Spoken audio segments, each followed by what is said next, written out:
teach in the theology department of this venerable university. And it's my distinct pleasure today to present my esteemed colleague, Professor Terence Nichols, who is a senior member of the theology department and also a former chair of our department.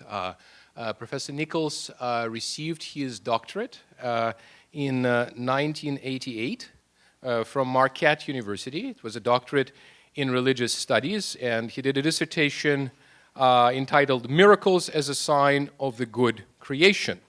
Now, prior to working on his doctorate, he was actually in the waterproofing business. And so he was clearly making miracles in that business for quite some time, since he was, in fact, a very successful businessman.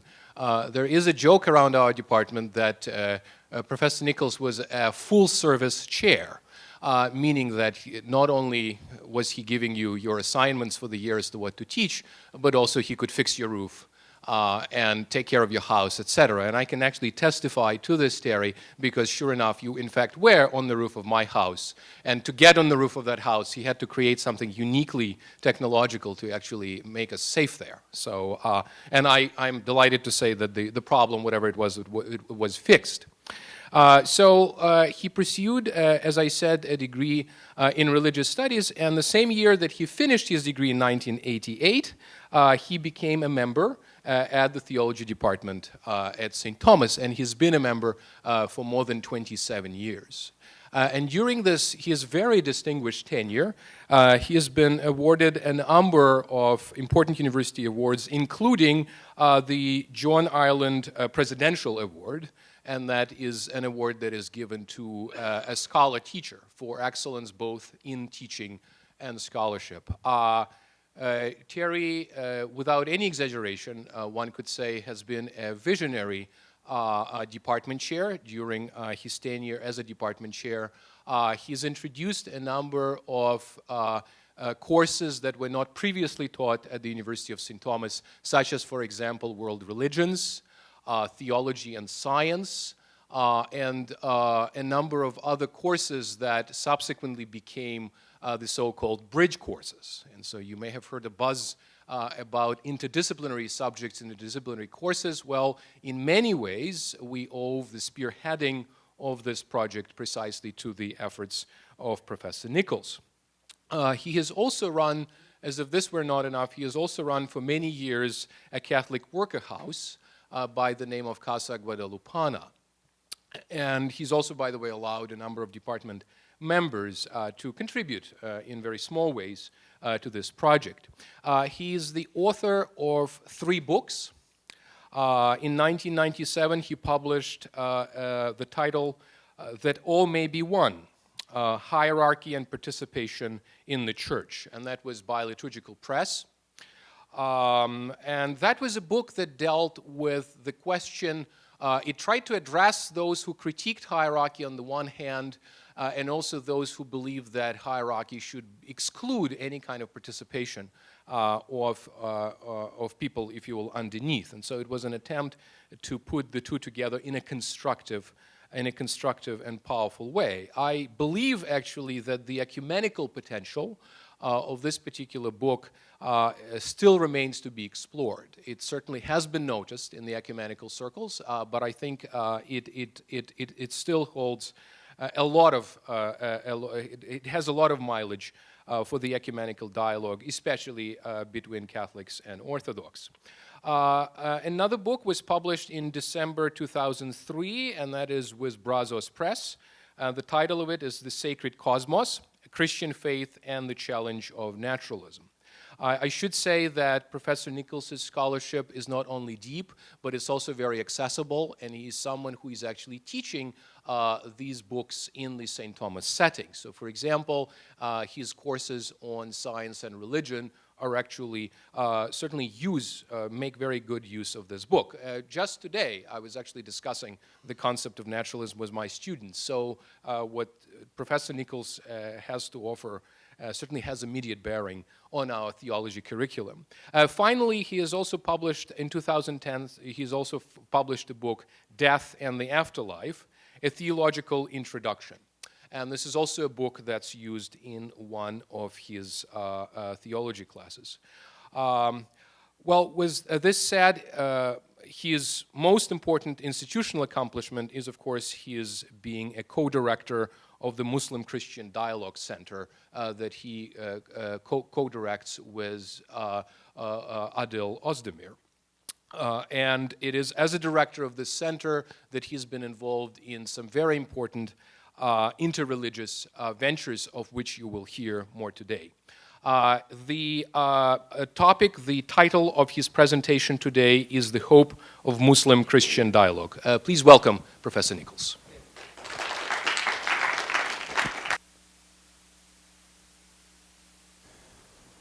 Oh, where's my, okay, here it is. Thank you very much, Paul. Can you all hear me in the back? Good, good. I'm going to read my paper. It'll take about 40 minutes. And the title is The Hope for Muslim-Christian Dialogue. My lecture tonight concerns the hope of Muslim-Christian dialogue, and perhaps the best place to start is to clarify what we mean by Muslim-Christian dialogue. In fact, there's several forms of dialogue. The document Dialogue and Proclamation, issued by the Pontifical Council for Interreligious Dialogue in 1991, lists 4 types of dialogue. They describe these as follows. Quote, the dialogue of life, where people strive to live in an open and neighborly spirit, sharing their joys and sorrows, their human problems and preoccupations. The dialogue of action, in which Christians and others collaborate for the integral development and liberation of people. The dialogue of theological exchange, that's the 3rd type, where specialists seek to deepen their understanding of their respective religious heritages and to appreciate each other's spiritual values. And the dialogue of religious experience, where persons rooted in their own religious traditions share their spiritual riches, for instance, with regard to prayer and contemplation. At our Muslim-Christian Dialogue Center, we're focusing mainly on the 3rd type, theological exchange between specialists, but also on the 4th type, we share our religious experience, mine and Christians and Muslims. But these types spill over into 1 and 2. For example, we have both Muslims and Christians on our board of advisors, as well as a Muslim co-director, Dr. Ozdemir, and myself, a Christian co-director. So we normally work together and we collaborate together in the work of the center.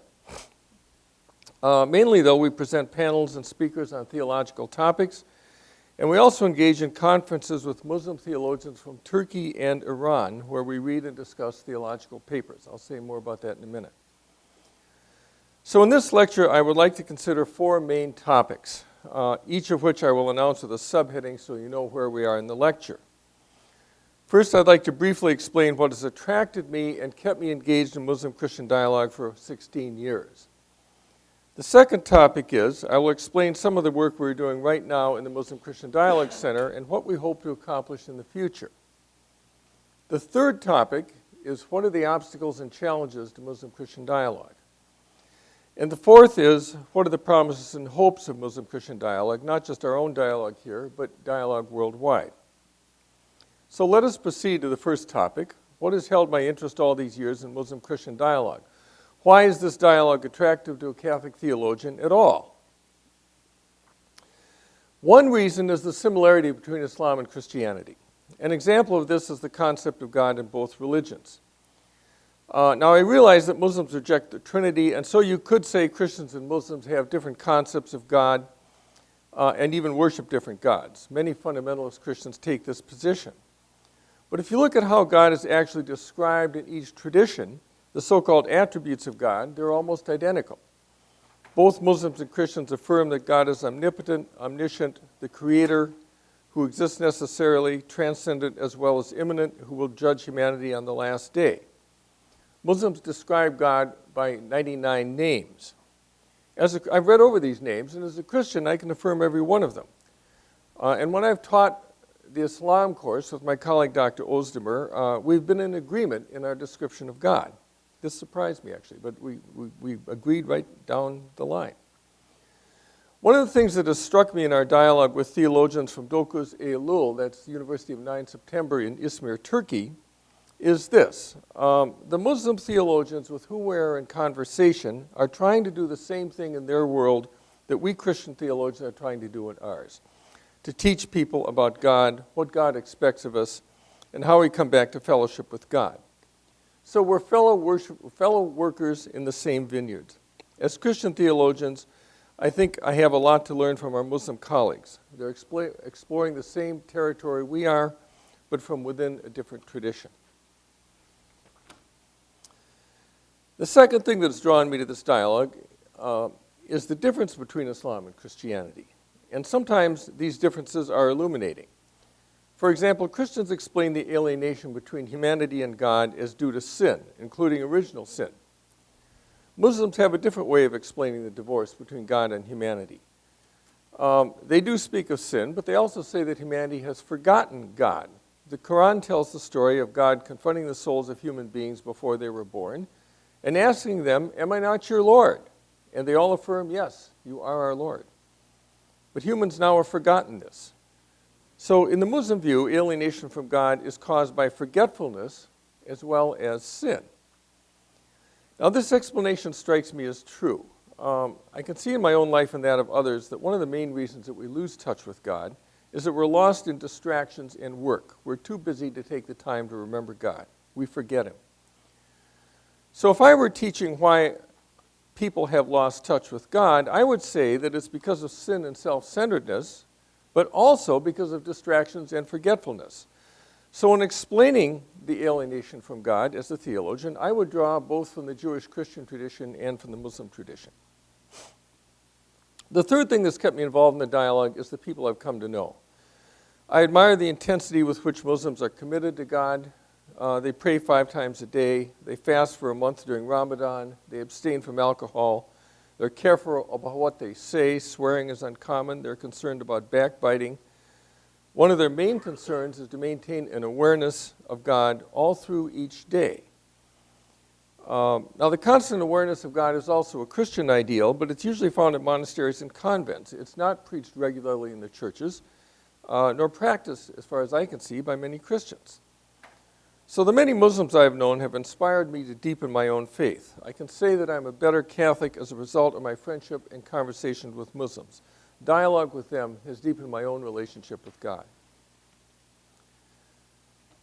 Finally, the most important reason I've remained engaged in dialogue for all these many years is that it seems so important to me. We're gradually exiting from wars in 2 Muslim countries, and at the last elections there were calls for us to bomb Iran, in other words, to start a 3rd war. But wars have a habit of not going according to plan, as we found out in Iraq. The Crusades went on for hundreds of years. Tensions between Muslims and Christians and Muslims in the West, there are many Muslims in the West, seem to be getting worse. What's the alternative to war? The best alternative to war, I believe, is dialogue. War is what happens when dialogue breaks down. Now, I know that there's sometimes you can't dialogue. We don't try to dialogue with Al-Qaeda or the Taliban, but I still think that dialogue is our last best hope against a state of more or less permanent war. So even if the chances of success of dialogue seem small, it is still worth pursuing. Second topic of the paper. What are we doing at the Muslim Christian Dialogue Center here at University of St. Thomas? We started the center about 7 years ago. Our aim is announced in our mission statement, which reads as follows, quote, "Our mission is to foster mutual understanding and cooperation among Muslims and Christians through academic and community dialogue grounded in the Quranic and Christian traditions. The dialogue flows from the belief that Muslims and Christians worship the same God who is at work in both faiths." Our method is taken from the Faith and Order Commission, a national ecumenical organization on which I served for 8 years. So our method is we begin by articulating what both Muslims and Christians hold in common. Then we consider what the points of difference are, and then what are the points for fruitful dialogue. This method of focusing first on what we have in common, then on differences, then on fruitful topics, has produced great fruit over the years in Christian ecumenical dialogue. We hope it will be equally fruitful in Muslim-Christian dialogue. Let me say a bit more about this method. For centuries, Christians were divided between Catholic and Protestant. They even fought wars. The 30 Years' War from 1618 to 48 was partly due to differences between Lutherans and Catholics. During most of these centuries, each side tried to prove the other wrong. The result was hundreds of years of polemics, but no progress in mutual understanding, and neither side succeeded in converting the other. Finally, during the early 20th century, it occurred to some people to focus not so much on points of differences, but to begin by focusing on the points of similarity. Once people began to discuss points of similarity, they realized how much they had in common. This built trust, and from there they were able to tackle the harder points of difference like justification. Then recently, Catholics and Lutherans were even able to arrive at a joint statement or joint doctrine and justification. This is a result of a method which begins with what each side shares in common, builds trust, then it discusses differences rather than resorting to polemics and trying to prove the other side wrong. So our first step in our dialogue is that we do not try to convert the other party or to prove them wrong. Rather, we try to understand each other, Muslims and Christians. There's a lot of work to be done in furthering mutual understanding between Christians and Muslims. Even now, there's much misunderstanding and suspicion, hatred, and even wars. What do we do at our center to dispel this misunderstanding? The first thing we do is to teach courses. Technically, the center doesn't teach the courses, the theology department does, but the instructors have been Muslims who also work for our center.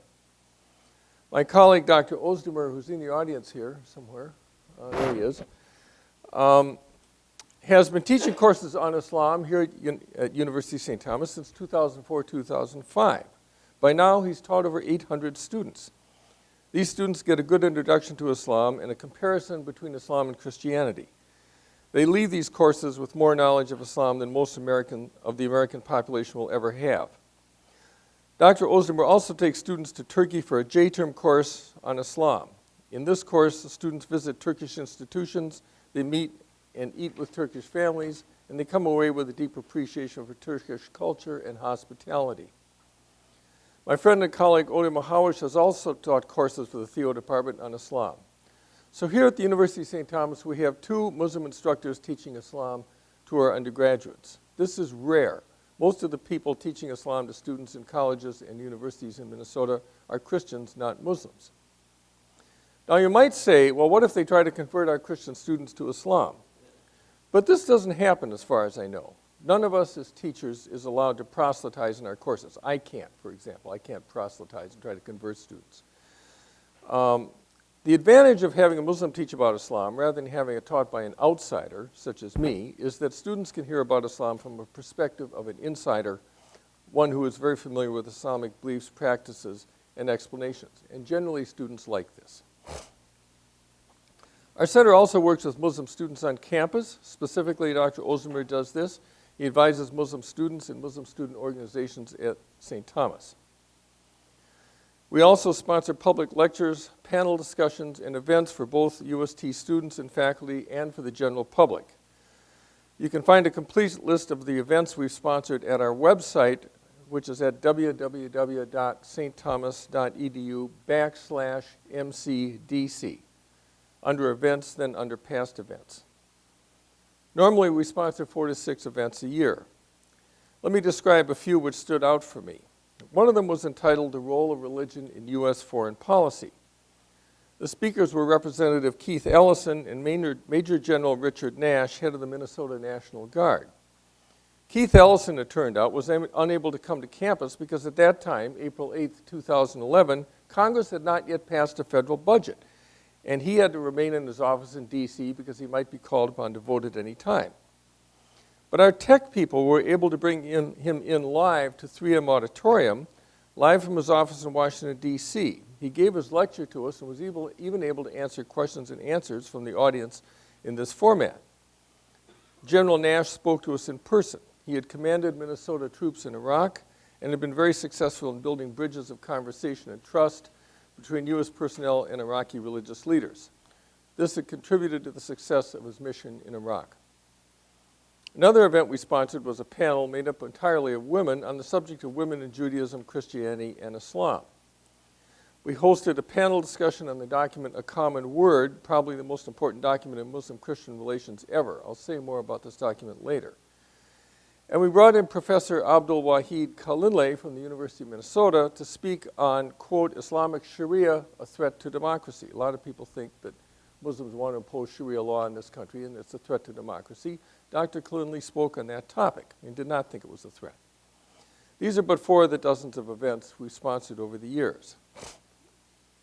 We've also seated an opening dialogue with Muslim theologians in Turkey, a leading Sunni country, and in Iran, the leading Shia country.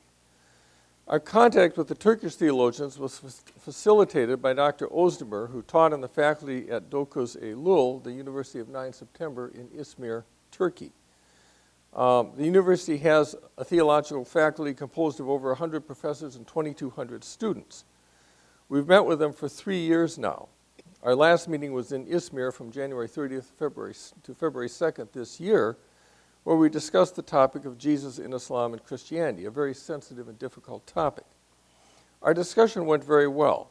Later this year, in September, we hope to bring the Turkish theologians here to St. Thomas for a workshop on war and peace.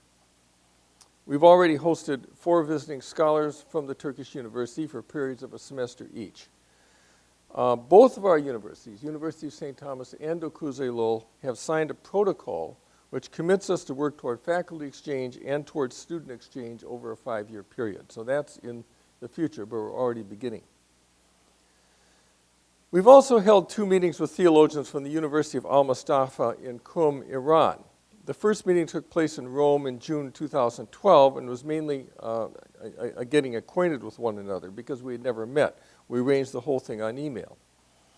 After this initial meeting, the Iranians invited us to visit them in Qum, Iran, which we did last August. These are both very fruitful meetings, in my opinion. In the Rome meeting, we were privileged to meet with Monsignor Akasha, the director of Islamic Dialogue for the Pontifical Community on Interreligious Dialogue. One of the senior Iranian theologians present, Dr. Zamani, asked how Shia Muslims and Catholics could cooperate in the future to bring about greater harmony between our religions. And then Dr. Zamani said, quote, "We Shias believe that at the end of history, Jesus Christ and the Mahdi," that's the 12th Imam, "will come together to establish a reign of justice and peace. We believe our dialogue is helping to bring that about." End quote. We're planning a 3rd meeting with the Iranians here at UST next June if they can get visas, but that's the problem. There's no U.S. embassy in Iran. They have to go to either Turkey or Dubai to get visas, and arranging it is extremely difficult. So we hope they'll get here, but we're not sure. Excuse me. What do we hope to do with the Muslim Christian Dialogue Center in the future? Certainly, we hope to continue to sponsor local dialogues, speakers, and panel discussions.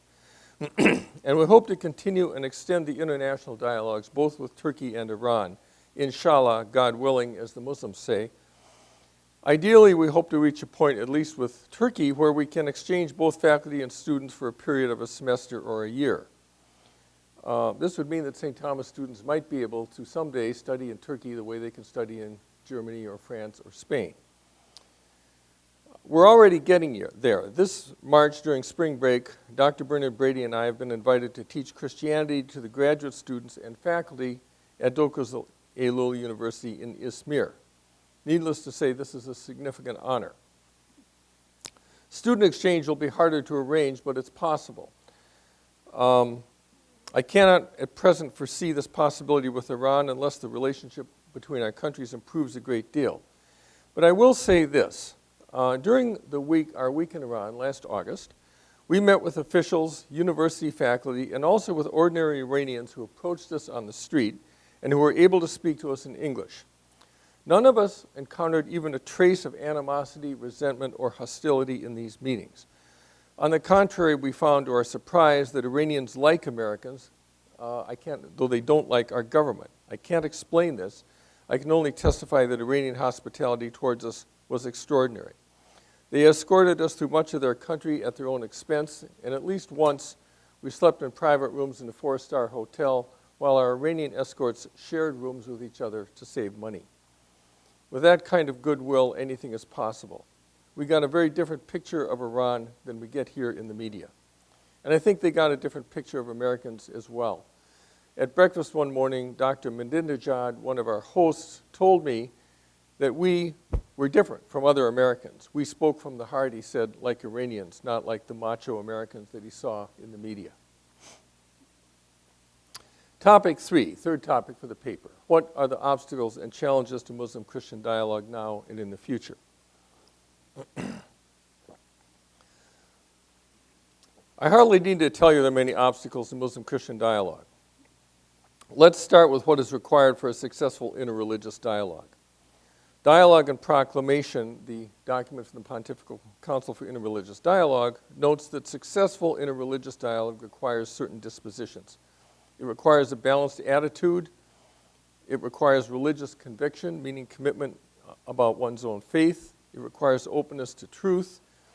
And fourth, a new dimension of faith, the realization that one's faith may gain new dimensions as we work in the dialogue. My experience is that not many people have the right combination of openness, but also of commitment and knowledge to their own faith traditions to be successful in interreligious dialogue.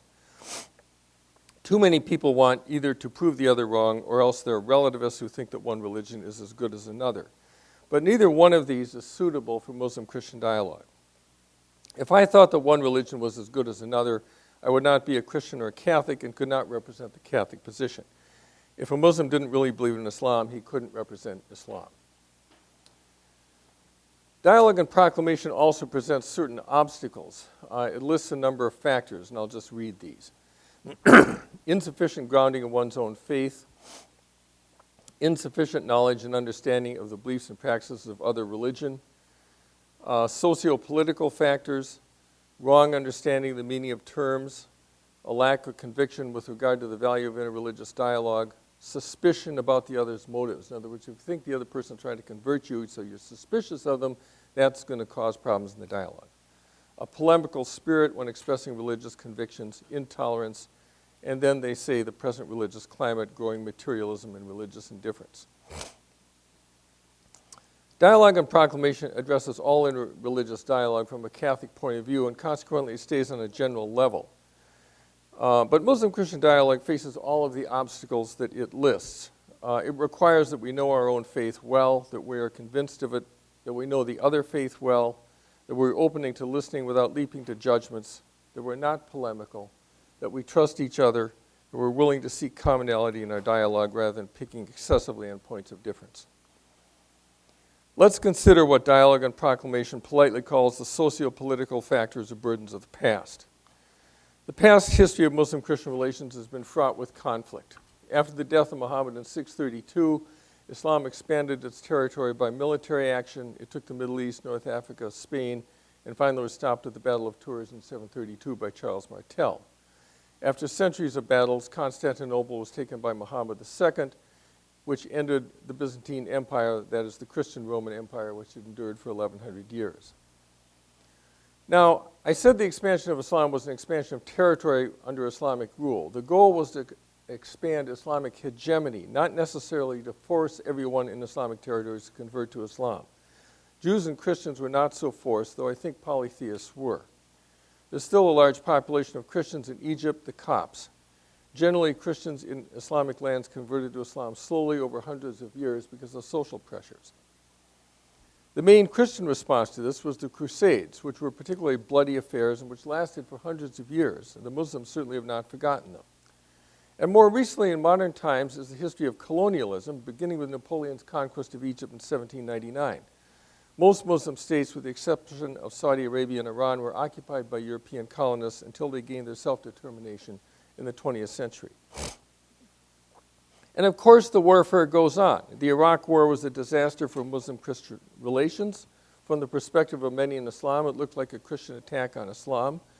Recently, there's been concern in the Catholic press about the fate of Christian communities in Muslim countries like Syria, Palestine, Iraq, Egypt, Nigeria.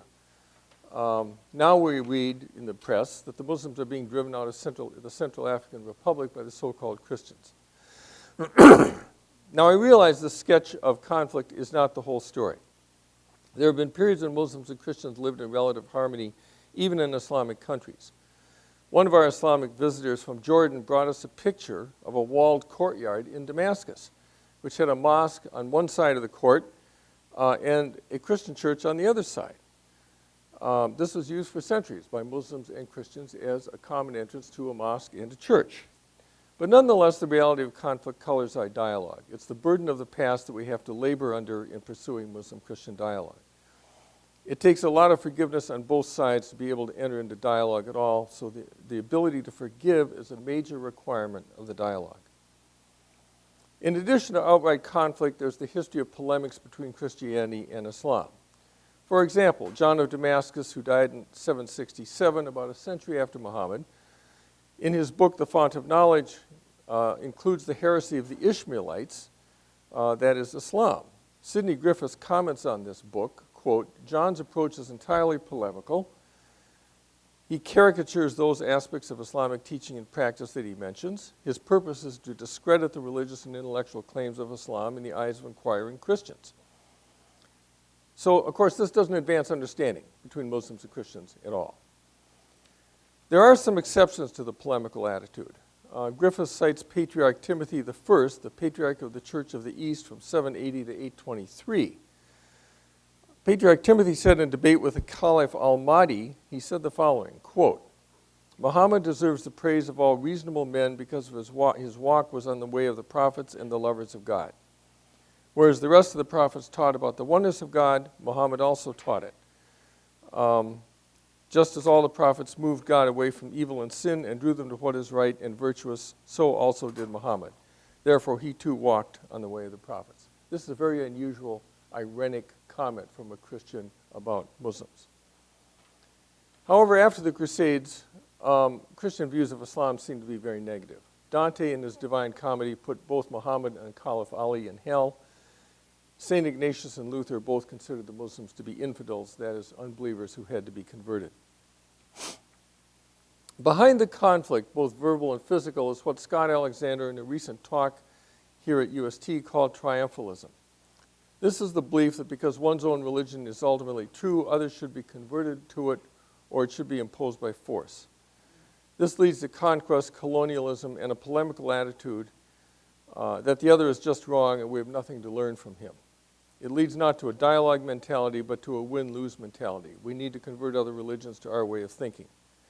I would distinguish this from a more dialogical attitude. In this attitude, one can still hold that his or her religion is the fullest expression of God's revelation, but one might still find truth and value in other religions. Muslims believe that the fullness of revelation was given through Muhammad and the Quran, yet they can acknowledge revelation in other traditions, such as Judaism and Christianity.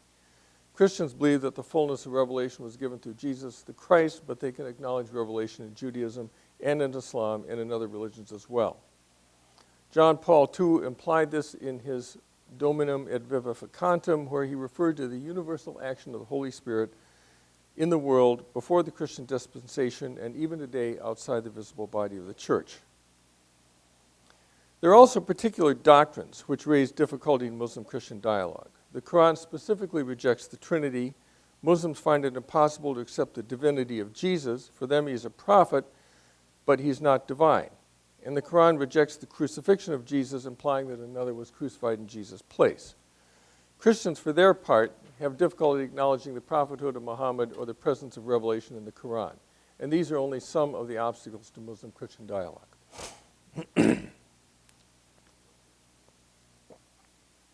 Fourth topic, the hope for Muslim-Christian dialogue. The obstacles and challenge of Muslim-Christian dialogue can appear to be overwhelming, but I believe there are reasons for hope.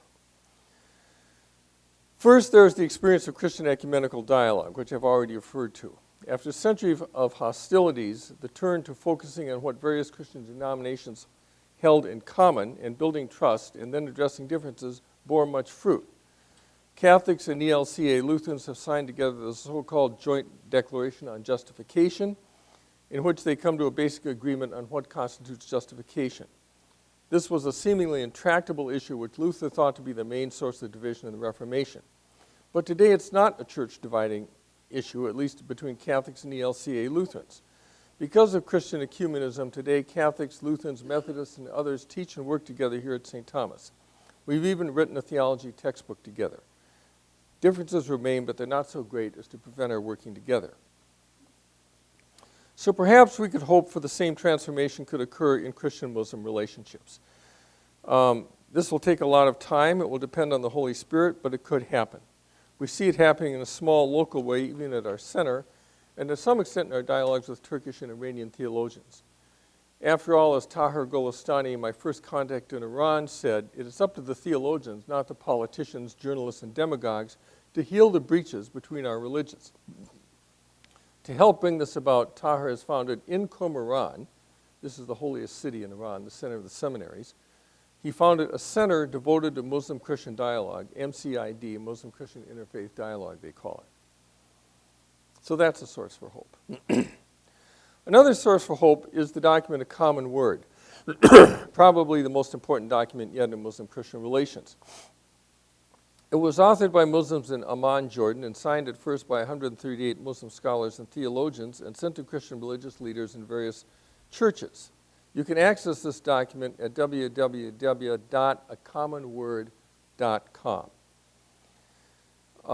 The document responds to the call in the Quran, one of the surahs, which says, "Say, O people of the book, let us come to a common word between us and you, that we shall worship none but God, and we shall ascribe no partner to him, and that none of us shall take for others for lords beside God." It analyzes the Bible and concludes that the command to love God and love neighbor is the core of Jesus' teaching in the New Testament, but it also finds these same themes in the Quran and in Muhammad's own teaching. It cites the Quran, which says, "Say, lo, my worship and my sacrifice and my living and dying are for God, Lord of the worlds, he has no partner." From this and other passages, the Common Word concludes, quote, "Love of God in Islam is this part of a complete and total devotion to God. It's not a mere fleeting partial emotion. It demands a love in which the innermost spiritual heart and the whole soul, with its intelligence, will, and feeling, participate through devotion." It also cites Muhammad's words, the hadith, which read as follows. This is what Muhammad actually said. "None of you has faith until you love for your brother what you love for yourself. And none of you has faith until you love for your neighbor what you love for yourself." From these, the document concludes, quote, "Thus the unity of God, love of him, and love of neighbor form a common ground upon which Islam, Christianity, and Judaism are founded. As Muslims, we say to Christians that we are not against them and that Islam is not against them so long as they do not wage war against Muslims on account of their religion, oppress them, or drive them out of their homes. We therefore invite Christians to consider Muslims as not against them and thus with them. So let our differences not cause hatred and strife between us. Let us vie with one another only in righteousness and good works. Let us respect each other, be fair, just, and kind to one another, and live in sincere peace, harmony, and goodwill." By now, this document has been signed by many hundreds of Muslim scholars and clerics. One Muslim told me it's so widely received in Sunni Islam that it's close to becoming a consensus document. That is, a document which would be agreed upon by all clerics. Furthermore, it's received very positive responses from leading Christian authorities such as Rowan Williams, who at that time was Archbishop of Canterbury. So this is a reason for hope. And yet it's striking that this document, A Common Word, is not well known in the U.S. Most people haven't heard of it. There was very little coverage in the media. You would think it would have made the front page of the Star Tribune, which religiously covers every terrorist event worldwide. But so far as I know, A Common Word has not been featured in the pages of the local papers. We held a panel on it here at UST, and there was one at Bethel, but as far as I know, that's the amount of coverage. That's it. And this tells us something about our perception of Muslim-Christian relations. Muslim-Christian dialogue is going on all over the U.S. and all over the world, but we don't read much about it in the local media. Muslim groups, such as the Muslim Public Affairs Council, working out of Los Angeles, regularly condemn acts of terrorism and applaud acts of civic virtue with an aim to enhancing Muslim American participation in the political process, but we don't read about their work in the local media. So our perception is warped, partly because of the media. We hear about the worst in Muslim-Christian relations. We hear about the worst, but we don't hear about the best. So we need to be aware that the media portrait that we get is, as it were, an optical illusion. Ask yourself this: if your only impressions of the Catholic priesthood came from the Star Tribune, what kind of an impression would you have? Would you have a positive impression, an accurate, balanced impression? I doubt it. I'm also encouraged by the extensive Muslim-Christian dialogue going on here in the Twin Cities. The Islamic Center of Minnesota up in Fridley has sponsored Muslim-Christian dialogue for 18 years. The Islamic Resource Group, formed of local Muslim volunteers, offers presentations on Islam and Muslims to schools, universities, faith organizations, community centers, corporations, law enforcement agencies, educators, and the media. The Twin Cities Interfaith Network and St. Paul Interfaith Network sponsor many events at churches and elsewhere on interreligious dialogue generally. I'm very encouraged by the success of our own Muslim-Christian Dialogue Center. We have many Muslim and Christian leaders on our board of advisors. Local Muslims have been supportive of our efforts, and so has the administration at St. Thomas.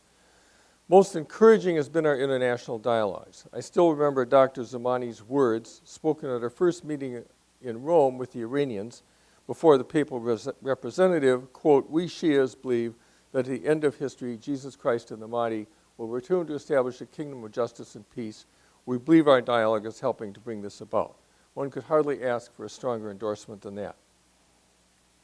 Now, in our dialogue, we have strong support from Vatican II. Most of you are probably familiar with the words of Vatican II concerning Muslims, but I will repeat them here. The document Nostra Aetate, the Declaration on the Relationship of the Church to Non-Christian Religions, says this, quote, "Upon the Muslims, too, the Church looks with esteem. They adore the one God, living and enduring, merciful and powerful, maker of heaven and earth, and speaker to men. They strive to submit wholeheartedly even to his inscrutable decrees, just as did Abraham. Though they do not acknowledge Jesus as God, they revere him as a prophet. In addition, they await the day of judgment when God will give each man his due after raising him up. Consequently, they prize the moral life and give worship to God, especially through prayer, almsgiving, and fasting." Now, at a minimum, this document seems to affirm that Muslims and Christians worship the one God who made heaven and earth. In other words, the same God that Catholics worship. John Paul II said this explicitly in his general audience of 5 May 1999. Quote, he said, "We Christians joyfully recognize the religious values we have in common with Islam. Today I would like to repeat what I said to young Muslims years ago in Casablanca. We believe in the same God, the one God, the living God, the God who created the world and brings his creatures to perfection. The patrimony of revealed text in the Bible speaks unanimously of the oneness of God. Jesus himself reaffirms it, making Israel's profession his own. The Lord our God, the Lord is one." Those are the words of John Paul II. Now, if Muslims and Christians can worship the same God as John Paul affirmed, then we have a lot in common, enough so that in spite of our differences, we ought to be able to work together to bring ourselves and others to a deeper conversion to God. I would say that both in Islam and Christianity, the fundamental conversion is to God. Jesus came preaching the kingdom of God. This was his core message. And Muhammad, like Moses and Jesus, came to turn the hearts and minds of people back to the one God. So the fundamental aim of both religions is to bring about a deeper conversion to the one true God. Both Jesus and Muhammad brought distinct ways to get back to God. Christians worship God through Jesus in Jesus' way. Muslims approach God through the Quran and the Sunnah of Muhammad. But the goal of each way is God. I think we've been sidetracked into thinking over the centuries that the fundamental conversion was not to God, but to Christianity or to Islam. But both Christianity and Islam are ways to God. They're not the ultimate end. They are ways to that end. To make them the object of our deepest conversion is to commit idolatry. We put Christianity or Islam in the place of God. This is the root cause, I think, of the conflict between the two religions. The religions themselves, meant to be ways to God, become an end. This cannot help but cause strife. But if we think that the ultimate end is conversion to God, then I do not see why Muslims and Christians cannot work together towards this end. As the common word says, we therefore invite Christians to consider Muslims not against them and thus with them.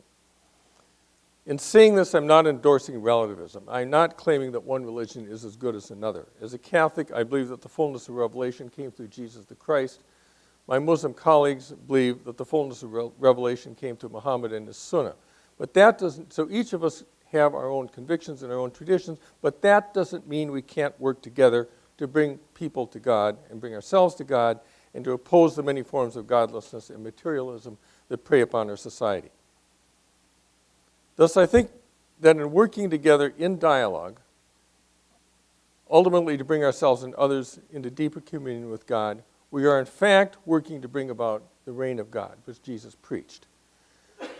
But we can do this together, Muslims, Christians, and Jews. In the past, it was thought that to bring in the kingdom of God, we had to convert everyone to Christianity. But in our pluralist society, we can see that that's not going to happen, and that this desire to convert others to our one religion has been one of the causes of strife. My proposal is that we can work towards the kingdom of God together, as Christians and Muslims, each within our own tradition. This is my best hope for Muslim-Christian dialogue. If I depended on what I see in the media, I would despair of this, but I can see it happening in a small way in our center, where Christians and Muslims work together in amity for the larger common good. In the end, our hope lies in God. As St. Paul wrote, quote, "One plants, another waters, but it is God who gives the growth." And as the psalmist wrote, "Unless the Lord builds the house, those who build it labor in vain." So I ask myself, is our dialogue furthering God's work? I believe it is. The ends that we seek in dialogue are mutual understanding, mutual collaboration, goodwill, harmony, peace, justice between us, and a deeper conversion of each and all to God. But these ends are similar to the fruits of the Holy Spirit. What we're trying to overcome is hostility, misunderstanding, hatred, strife, oppression, war. But these are from the flesh, not from the Spirit. It's easy to get discouraged in Muslim-Christian dialogue, but if we think of it as Muslims and Christians working together to bring about the reign of God, it's more hopeful. In the end, our faith is that the powers of evil will not prevail over the love of God. This is the root of our faith, indeed of our common faith, and in that we can place our hope. Thank you.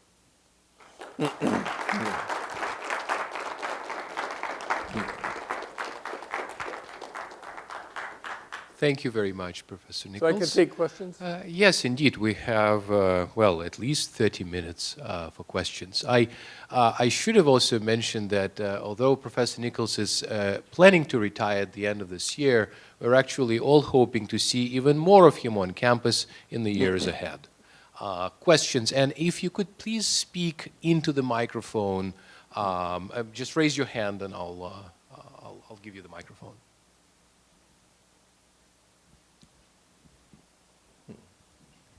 You mentioned that the Common Word document has received approval almost unanimously in the Sunni community. Has it also been signed by people from the Shia tradition? And I'm just wondering. I don't know. That's a good question. I'm not actually sure of that. Okay. I was told this by a Sunni theologian that it would be because there is a procedure for developing consensus among the Sunni world, and part of the reason it happened so fast is because they published it on the internet, so people can, rather than having to spread it by paper. It's a very hopeful sign, but I'm not. I should have checked that, but I don't really know what its status is in the Shia world. And are they looking for people to endorse it, only people who are clerics, or is it also meant for lay people as well? Yeah, it's meant for everybody. I mean, the signatories tend to be prominent people, Christians and Muslims, but it's meant for everybody. It's really a very important document, and it's surprising it's not better known. Questions?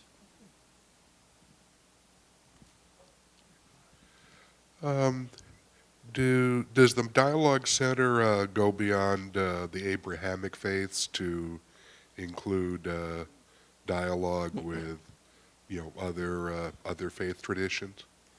We discussed that when we first started, and we thought about starting a center which would be Muslim, Christian, Jewish, and came to the conclusion it would be too difficult to keep three balls in the air at the same time. At the same time, the J. Phillips Center here was moving toward more inclusive, which we didn't know about that. There was a bad communication. So we've chosen to focus on Muslim Christian dialogue. I mean, occasionally we will have other people involved in the dialogue, of course. But I've come to the conclusion that each dialogue is different. A Muslim Christian dialogue is different. Muslim Christian Jewish dialogue is a different dialogue. Christian Jewish dialogue, Muslim Jewish, they're all somewhat different dialogues, and there's a place for all of them. A lot of people are doing interfaith work here in the city. We're trying to focus principally on Muslim Christian dialogue. There's a lot to talk about. We have a lot in common, but we also have a lot of differences, and there's centuries of misunderstanding and burdens to be overcome. So by focusing on that, I think we've been able to be more effective.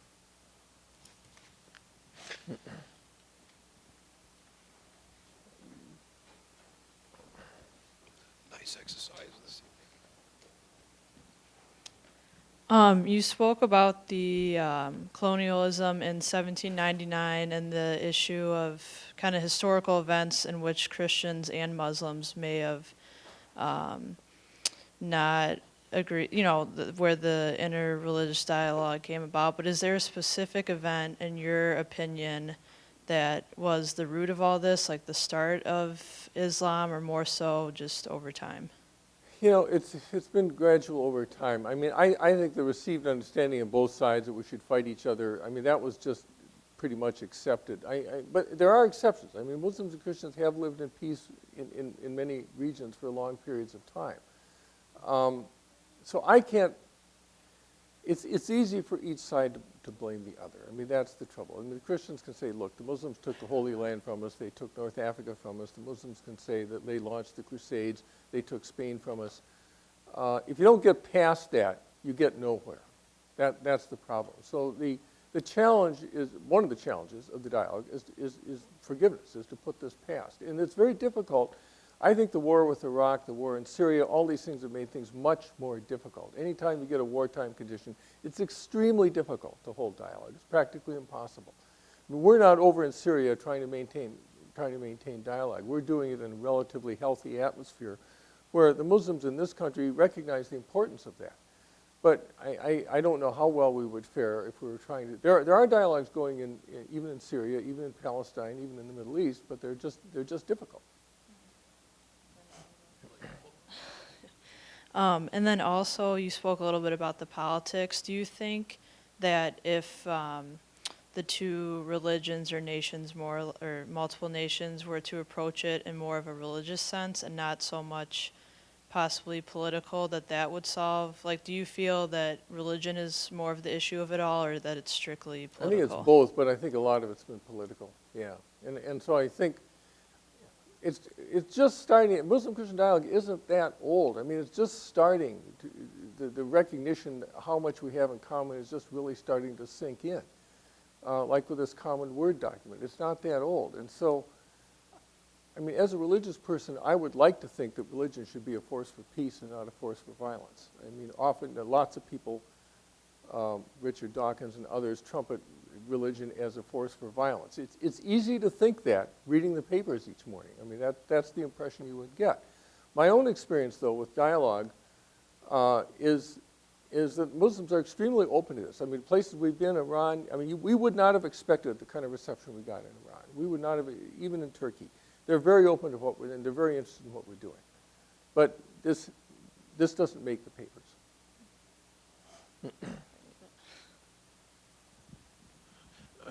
Terry, at the end of your talk, I had wanted to ask a question about the role of historical method in resolving differences, but maybe that's too much inside baseball exclusively for the academic mode of exchange. So I'll ask a rather different question. At the end, you made an eloquent defense that of the principle that we are not converting people to a religion, but converting them to God.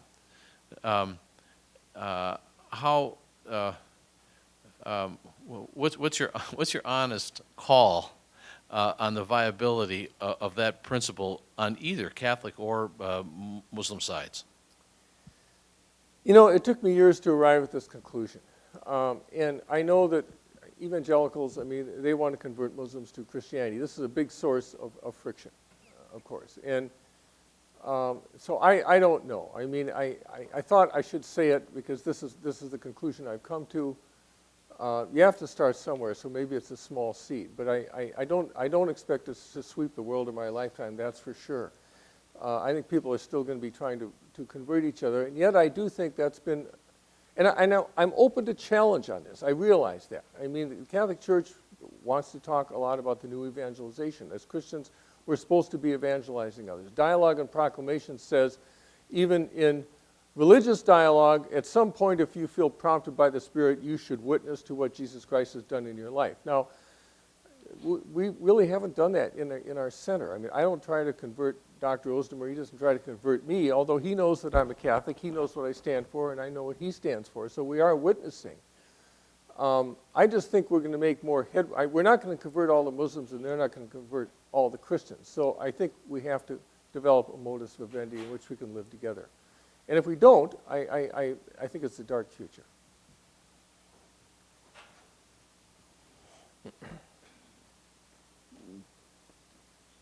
Thank you. Hello, Terry. I just want to make, first of all, a little comment on our gentleman when he asked about a common word, which is accepted by the Sunnis and the Shias. Actually, this phrase has been taken from Quran. When the Christians who were in a town called Najran in Arabia came to visit the Prophet Muhammad, and it was the very first Muslim-Christian dialogue between the Christians and Prophet Muhammad there. At that time, God revealed to Prophet Muhammad to ask them to come to the common word. So this is a part of Quran itself. So Sunnis and Shias, both of them will agree to it because both of them believe in the same Quran. So there is no difference in that one. Yeah. The other thing is that when Prophet Muhammad gave his last sermon in the last Hajj before he died, after giving some very important points in Islam, he told the audience, which was about 100,000 people up there at the end of the Hajj, he said, take this message and pass it on to those who are not here. So it became important for the Muslims to let the people they live with understand what their beliefs are. And the concept is not conversion. The concept is understanding. Understanding what the Muslims believe. And also Muslims are required to also understand what their other fellow men living in the same country they believe.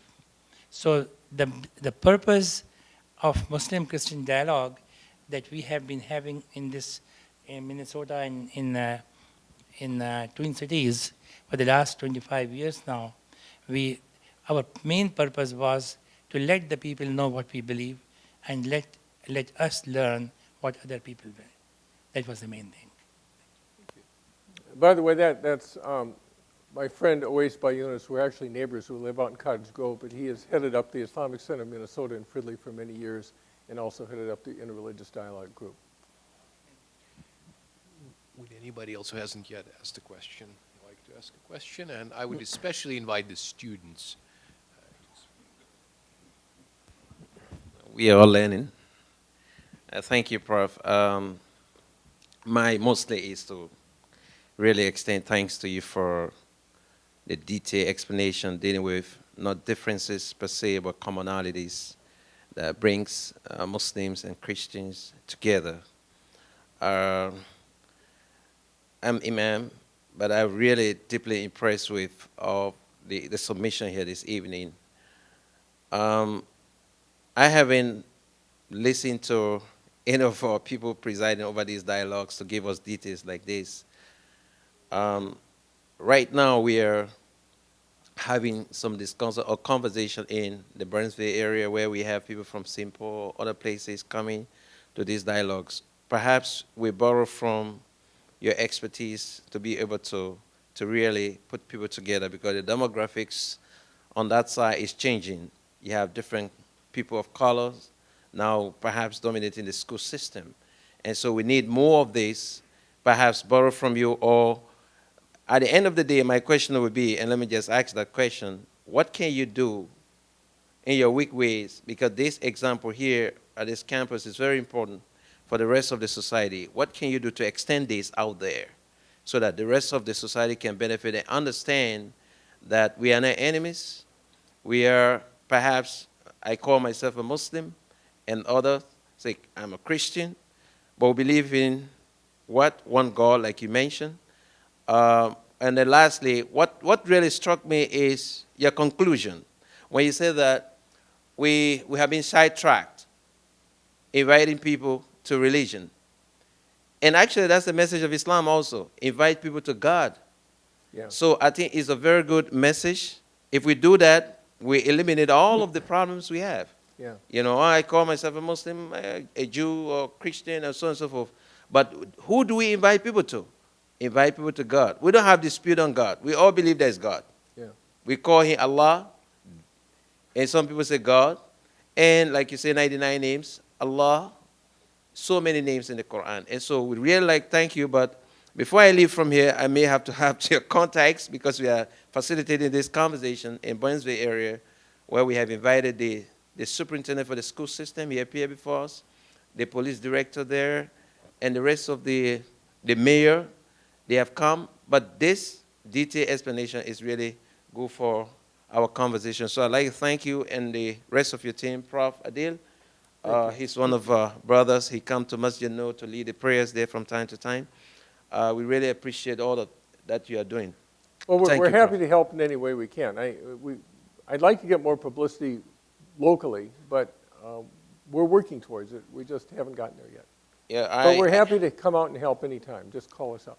Okay, I think we may have to invite you to address our congregation, and that would really be good in the Burnsville area, Islamic happy Center in to, Burnsville. yeah. That way, Thank that you. will help us. Thank you so much for accepting our invitation. Any other questions? Down here. I love this exercise. Professor Nichols, thank you for sharing your words of wisdom. I have a question, actually. It goes back. It was triggered by when you brought up John of Damascus and his really polemical approach to writing about his Muslim neighbors and the people who were surrounding him, kind of overtaking his Hellenistic upbringing.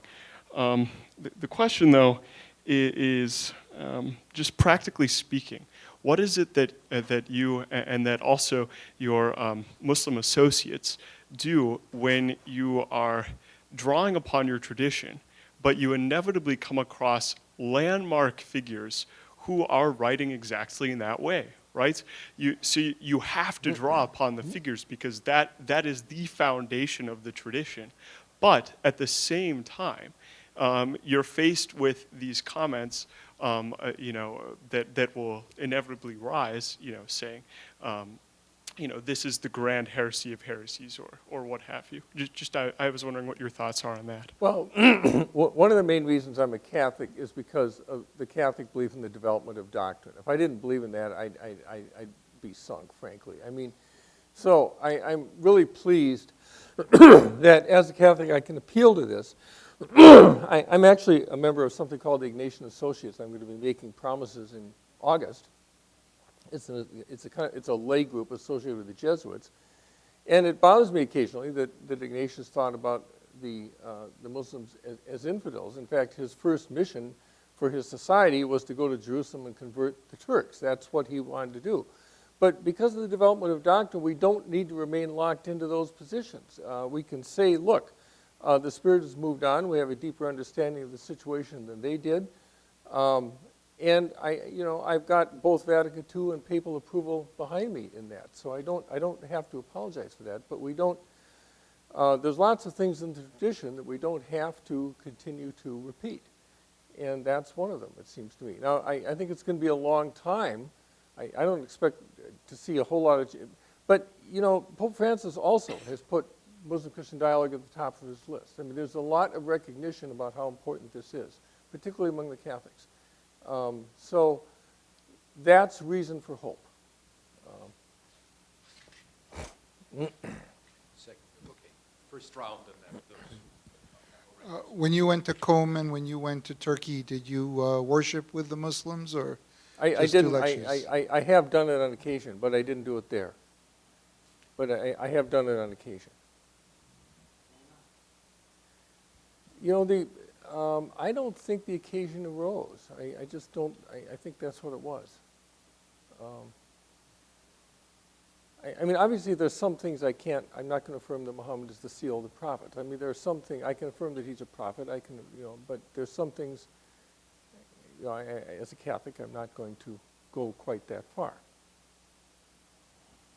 I'm part of the Iraqi American Reconciliation Project, and in November of 2012, we got to travel to Najaf and visit our sister city, the sister city with Minneapolis. And one of the things we were able to do on that trip is to visit the holy shrine of Imam Ali and the holy shrine of Imam Hussein. And the people who were hosting us were extremely grateful that we took the time and the effort, and it was somewhat difficult to go to some of these sites as far as logistically and things like that, but they were very impressed that we had made the effort to do that. And when Iraqi delegations come to the Twin Cities, as part of the tour of the Twin Cities metro area, I often take the delegation to the cathedral in St. Paul. And our Iraqi delegates, almost without exception, want to ask, where is the statue of Mary, Miriam, because she is especially revered within Muslim tradition. And I think kind of experiencing each other's holy sites or sacred sites is another way of continuing this dialogue and showing respect for each other's traditions. Yeah, I agree with that. And in fact, when we were in Iran, we did go up to Mashhad, which is the tomb of the 8th Imam. And I went in there and prayed some prayers to him, because I believe in intercessory prayer. So actually I did bow down on that occasion. And I have a funny story to tell about the 8th Imam. My friend Oda Mahawish began as a Sunni. He's from Jordan, and he came over here as a teenager and studied at the University of Minnesota. He studied computer science. But then he converted to Shia, and he went back and studied in Qum for 5 years, received a clerical degree. So he's technically a sheikh. When he was over there, he was very poor, and he prayed a prayer to the 8th Imam saying, Imam, I'm really poor, can you help me out? Well, he came back here and he started 3 or 4 businesses and sold them all for millions of dollars. I'm probably embarrassing the hell out of him by telling you this. But this Imam really came through. And I had that confirmed when we were interviewing a candidate here, Liaquat Takim, and he was very concerned about money. Ultimately, he didn't come here. But I mentioned this story to him, and this guy knew everything in 6 languages. He was originally from Tanzania. And I mentioned the story to him, and he said, I also visited the tomb of the 8th Imam, but I didn't ask for money. I asked for knowledge. So I thought I should go and visit the tomb of the 8th Imam and put in a request for our dialogue center, which I did.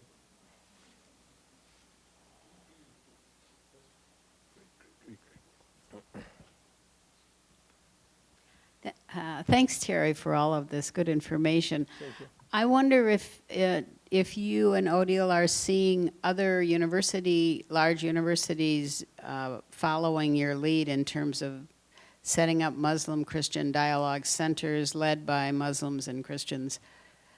I haven't, to be honest. We're not well known nationally. We're well known internationally. But I mean, there are obviously a lot of well-known centers like the one at Georgetown, but what they tend to focus on is scholarly conferences. I think what we're doing differently is we're trying to sustain dialogue between a Turkish seminary and an Iranian seminary on a year, and that's a slow process.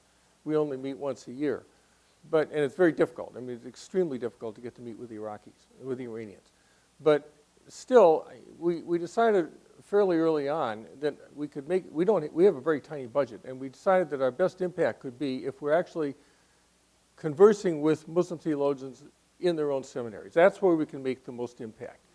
We're going to make a very limited impact presenting papers at the AAR, but if we can really get a good discussion going with Muslims in their own seminaries, after all, they teach everybody else. They're teaching all the people in Turkey. They're teaching the people in Iran. So that's, I think, the place with a limited budget and limited resources that we can make the most difference. Like the last couple of questioners, I want to thank you. I thought it was a really great overview, and it certainly informed me of what St. Thomas is doing. And I think St. Thomas should be commended for having a center like this. And the fact that you said you have Muslims teaching your students about Islam, I think it's wonderful. I'm wondering if you'd speak a little bit, and I know you could probably talk all night about it, but you alluded to in your paper certain countries and the violence that has been there most recently, say Syria, Egypt, and in some ways the most horrific, I think, is Nigeria. Yeah.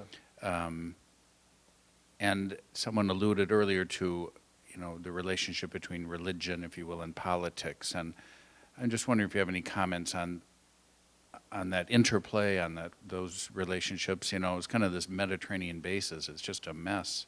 Not every country, but some. And I just, if you have any comments or observations about that. I wish I had an answer. I pray about this every day. I don't know what else I can do, to be honest with you. Like everybody else, I haven't been there. I mean, I've been to Iran, I've been to Turkey, I haven't been to Syria, I haven't been to Iraq. It gets discouraging. I mean, I have to pray so that I don't get sucked into depression, because it seems like our dialogue is such a small thing. I mean, just a little bit of water in a conflagration. And yet, my own experience has been that I really had a strong sense in the dialogue with Iran and with Turkey that the Holy Spirit was really with us. And I don't bring that up all the time, but that's my best hope, because after all, in the end, the Holy Spirit, that's our faith, is going to triumph over the forces of violence and the forces of evil. I don't expect to see it in my lifetime, but I think it'll happen. Okay.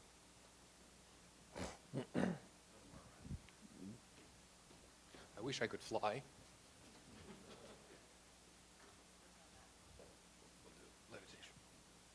Thank you, Professor. It was very interesting. I thought that was very interesting when you said that people should be, you guys are ambassadors of the country, and that you should try, or in the religion of Christianity, and that you should talk to our Muslim friends about our thoughts and their thoughts, and trying to get together closer to the kingdom of God. But my one question is, what is one thing that you hope that the Catholic Church Christians could adapt from Muslim, or vice versa? One thing that you wish Muslims could adapt from something the Christians could do? It's a good question. I find a lot of similarity. I like, this is a minor thing, but I like the Muslim custom of saying inshallah, God willing, every time they talk about a future event, because it always keeps you mindful of the fact that everything in the future ultimately depends on God. Muslims routinely say this, we don't. But it's certainly part of our faith, all right? I would hope the Muslims would recognize in us the commonality that we hold with them. That, that we're not, because we worship Jesus doesn't mean that we're idolaters. Because we hold to the Trinity doesn't mean that we worship three gods. I mean, that's a stretch. That's difficult for a lot of Muslims. But I think we've accomplished that in our dialogue. But dialogue is, person to person, it's fairly slow. But that's a very good question. I actually hadn't thought about it, so I'll give it a little more thought sometime. Yeah, Michael? I would just say that about God willing, once upon a time, educated Catholics of a certain generation might have seen the abbreviation DV in a letter or a statement for the Latin Deo Volente. Oh, yeah, yeah. I'm a convert, so I wasn't. Any further questions?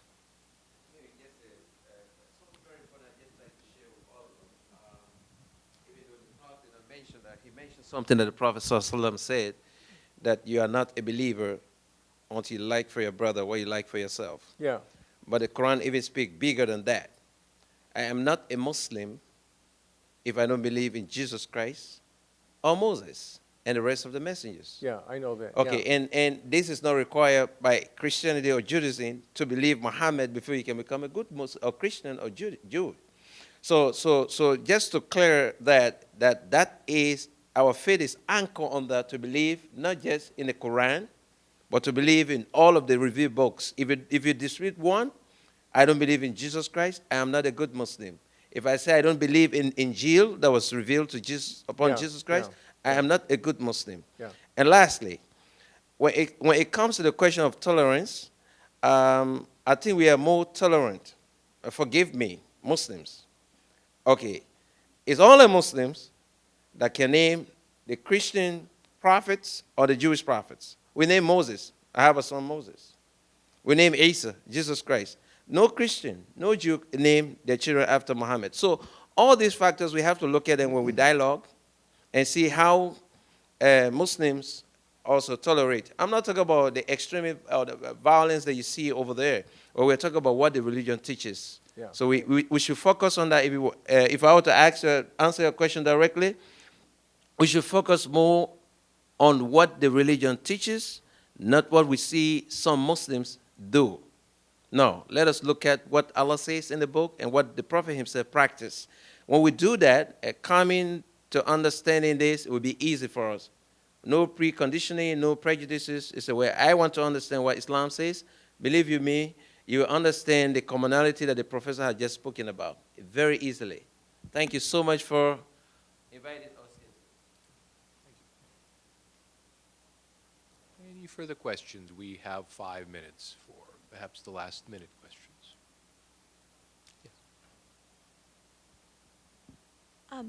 I have just a question. How can we bring the dialogue into our lives, our daily lives? This is the talk of theologians, but is there a way that we as lay people can bring this dialogue into our lives? Yeah, you can get to know Muslims. You can. A lot of mosques have been opened up during Ramadan for visits, that kind of thing. There's a lot of activity locally. Churches and mosques working together. So yes, there are ways to do it. It's certainly not just for theologians. I mean, if it stays with the theologians, we fail. We want to get a larger group of people involved. And we're blessed in the Twin Cities with having a lot of activity in this area, a lot of really goodwill, a lot of organizations. I named some of them that are really committed to this. So it's really, I mean, of course, there are a lot of people who remain hostile to Islam, but I think the Twin Cities is about as good a place, as good a place for dialogue as I know